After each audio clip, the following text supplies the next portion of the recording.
Hi, Ginger. It's so nice to see you. It's been a few months since I saw you in person here at the summit, and I'm just so excited for our conversation today. Well, thank you for inviting me into this conversation. We had such a connection when we got to meet on your farm, and I'm just looking forward to kind of digging in a little bit deeper today and seeing where this conversation takes us. Oh, I hope it takes us deep because we both seem to value that, the authenticity that comes with the work that we do. And I really want to start with hearing a little bit about your journey. I know a lot of us and a lot of the folks that I coach, they're on a journey. Some of them are still on the journey. We're all still on the journey. But many of them have started to pull the little golden threads together and started to put the pieces together. An earlier conversation with Change from Victoria, I was just buoyed up. Like, just it felt so good to hear more and more people finding their path, finding their inner voice, and just enjoying it. So, I'd love to hear from you what has brought you to where you are today and the work that you do. Yeah, thanks for asking. So we could go in several different directions with this answer. But I think I'll start with, way back when I entered into with therapy, just to understand, my background and things that have happened, and I just had a lot of self-awareness.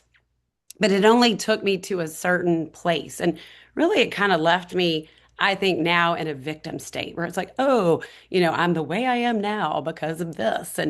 I never took like the next step. And of course, the next step of healing is the most important place. And so that's how I met my first coach. And this was way back in 1998 before anyone even knew what a coach was. I had a friend who stopped me and gave me a hug and was like, I think you need to go see this lady. And I was like, well, who is she?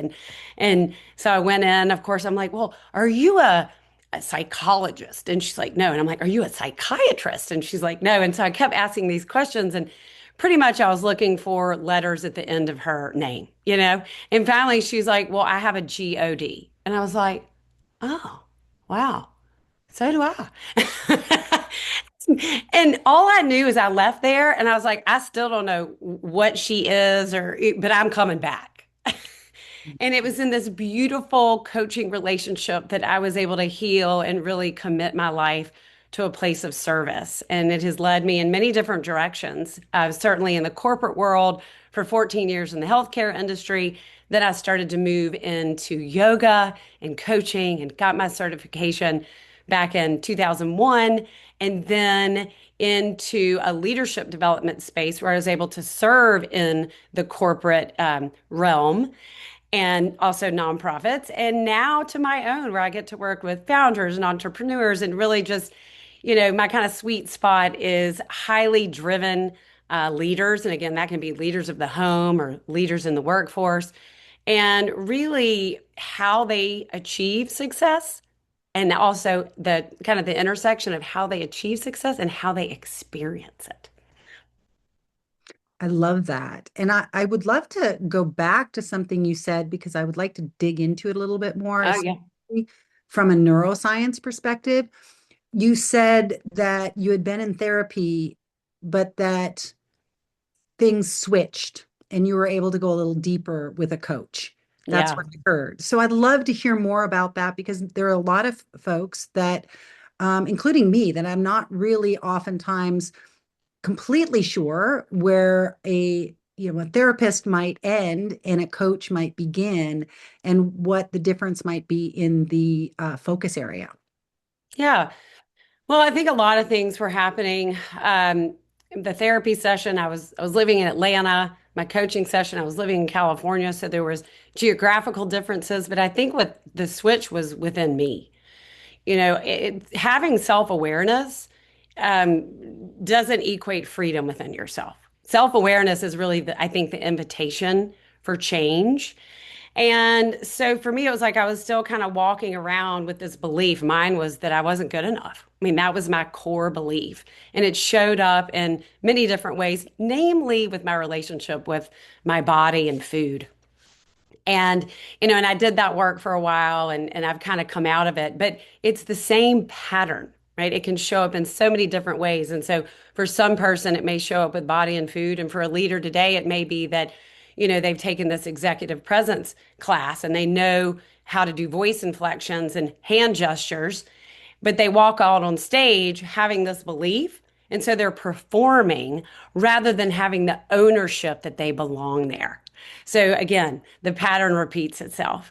I just remember the coach asking me a question that no one had ever asked me before.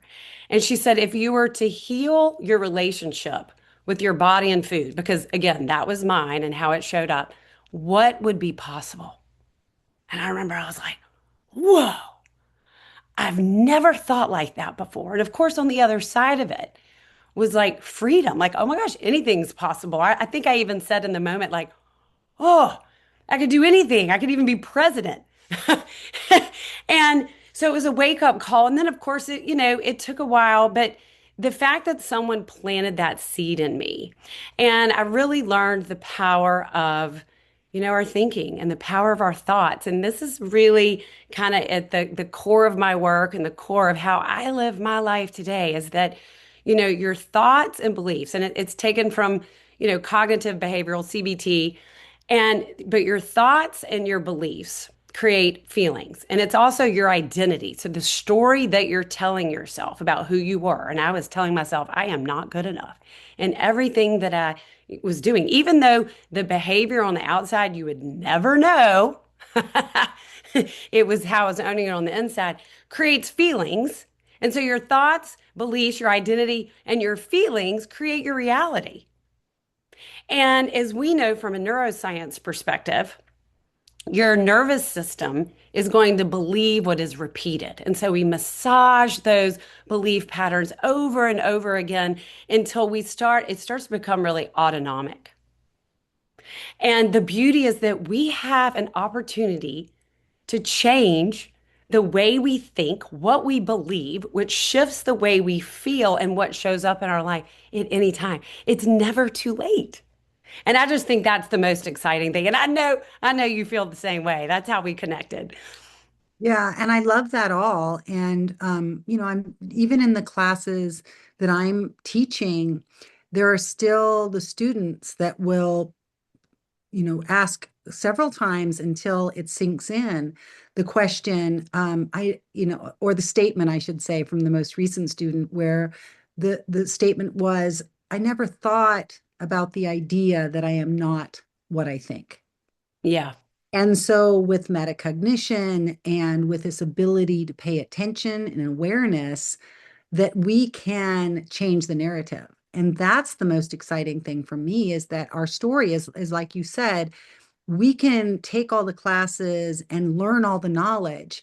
But Yeah. if we have a fundamental belief that we are not good enough, that we are sinners, that we are, born into sin, whatever that may be, those stories that have been handed down for generations in some families keep us weighed down. Yeah. And what I believe you and I and others are learning, and I'll spend the rest of my life learning this because I don't, even when I think I'm getting a good handle on the neuroscience, something will trigger me and I get to go into oh, good, there's another, trigger for me to work through, and I get to go back within myself and learn more about myself and the trigger. So I believe we are living in the most incredible period of human evolution as we start to learn in depth about ourselves. And I love that we're both doing that work. Yeah, I totally agree. And I mean, the key word that you just said that right there was like, oh, good, because you didn't hold it as failure because you went back. You see it as an opportunity again to strengthen your new relationship. And we met. And I called it a farm. Maybe it's a ranch. You tell me property. Tell me if I'm saying the wrong word, but it's so amazing and so beautiful. And we met and learned about the habenula and the Mhm. role of it. And in Kyra Bobinet's book, she talks about this iterative mindset. And really it's the reframe that failure again is we get to use it as an opportunity to go back because failure is part of it. Taking a step back. I had a client the other day that really was feeling like, well, it doesn't feel like I'm moving forward. And I'm like, well, when you're moving towards success, sometimes it's a lattice. Sometimes it's, you know, horizontal, sometimes it's down, then maybe it's horizontal again until it goes back up. And that, it's like you said, oh, good. Like, here it is again. Wow, that old voice, that old pattern resurfacing. It's so interesting. And now I get to go back and take a look at it. And there's got to be something that, I get to learn from it. And each time we make that shift in back into our truth, back into, looking at what's possible, then we strengthen that even further. It's exactly right. And that's what's fun. And we're always going to have lessons to learn, have more to learn. I believe that we were created to be continually curious, which allows us to find new things in the world. The moment I think I've learned, lots of things, all of a sudden it seems like nature opens its door to me, and I get to learn Mm, about new plants and new trees and different foliage that's on the property. And once I clear a new spot, it's as though these indigenous plants just rise from the ground, that they've been dormant because there was too much shade or too much heat, right? Depending upon where it is on the property. And it's surprising to me how much everything in nature seems to want to grow and grow towards the sun and grow towards the light and grow towards a space where they can thrive. And I believe we as people are the same, that yes.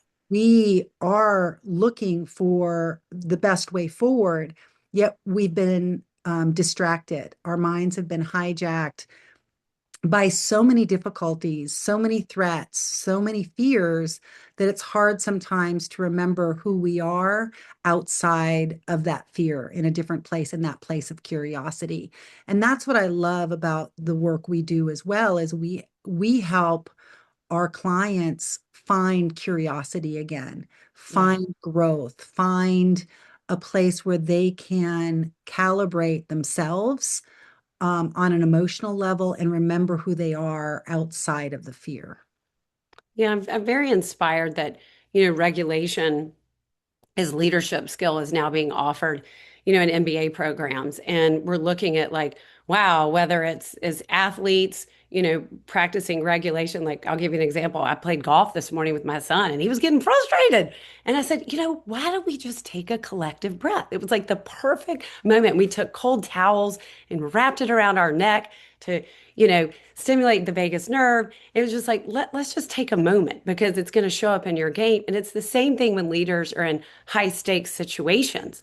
We have to learn to regulate. And what I love is that and I'm going to guess this, but you feel most connected probably to yourself and your higher power when you're in nature. And I'm the same way. I see your posts and you're in the mountains a lot and on your property and with your plants, as you mentioned. And, for me, it's like I'm in the ocean.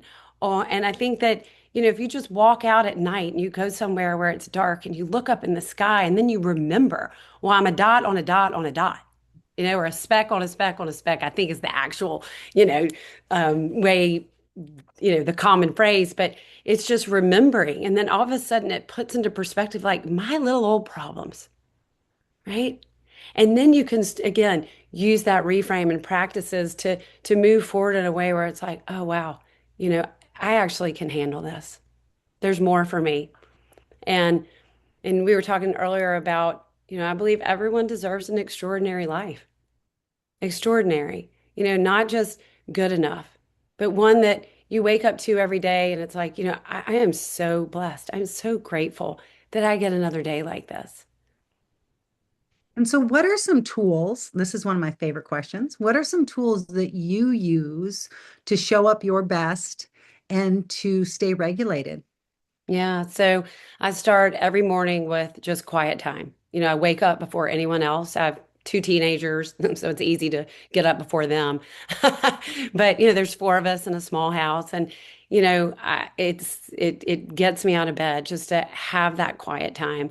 And I love to journal. Again, it's so easy. I mean, we're talking like 3 minutes. It's not like I'm sitting down for 15 minutes. And then, of course, as a yogi, I use breath work to regulate myself. And of course, I have I practice gratitude. I mean, we know now from science that this stuff works. I mean, this is not just, woo-woo things that people suggest. It actually works. And, I committed my life to service and to serving others. And I believe that we have six human needs, and four of those needs are personality needs, and we get those met. But the two spiritual needs are growth and contribution. And the service is the contribution. And I grow along with my clients. I grow along with my work, as you were talking about, like leaning into that curiosity, leaning into that growth and iterative mindset. And so, for me, it's pretty easy. It's not to say I don't have bad days. It's not to say that I don't wake up sometime in a grump mood, but I can just pause for a moment and often reshift that, in a very small window of time. I don't know. You might have to talk to my husband. He might disagree, but Well, we're all imperfect, and yes, we are. I passed a sign the other day. It was so great. It was like, no perfect people allowed. I was like, yes.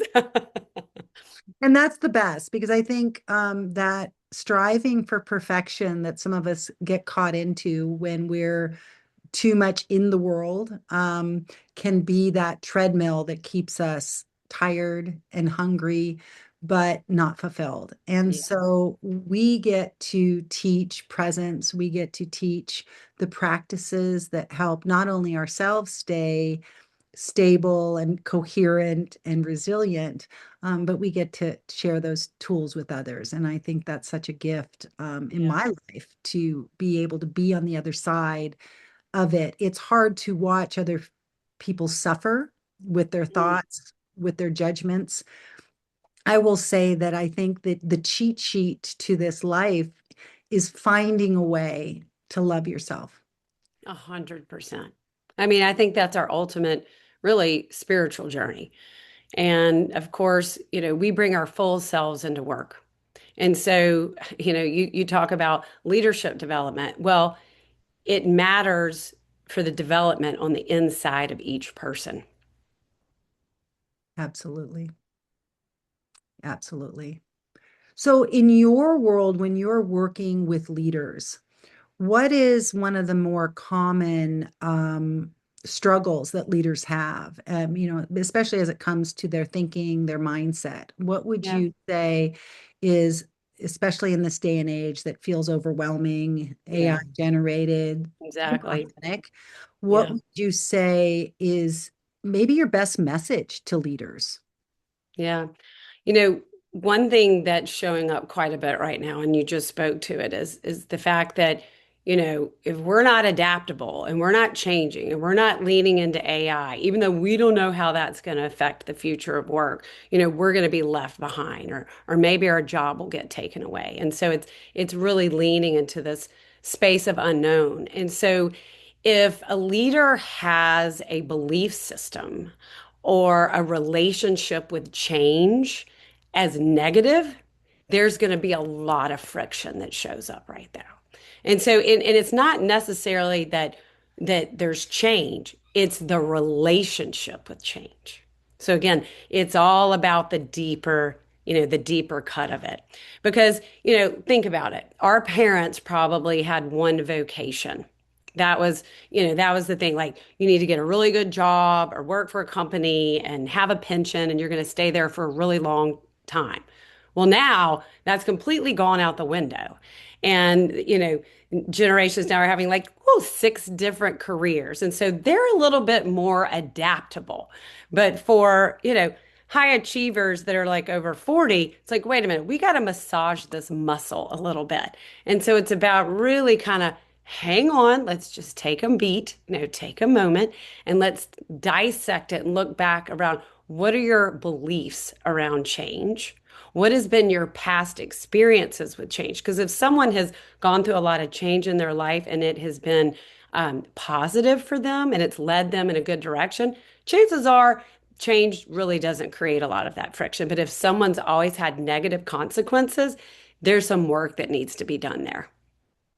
What a great tip for all of us, right? To be able to look at our relationship with change, because I feel like what you just said is just such a gem, because we can change that story. We can Yeah. take an old narrative that change is terrible and it's going to be painful and I might lose my job, to wow, change might unlock and very possibly can unlock possibilities for me that I had never thought of. And I love thinking in the way of, wow, change is coming. I don't know what it is. And all Hmm. say this, I don't know what it is, but I'm creating a toolkit and my resilience is high. So I can withstand and rise above anything that comes. Exactly. And sometimes I hate to say that because it was 2020, and I think there was a lot of stress in 2019. And in 2020, my daughter and I on New Year's Eve went to the beach and wrote, "Bring it on, 2020," and put it on our feet. And, in 2020, I kept thinking, yeah, really, I did Yeah.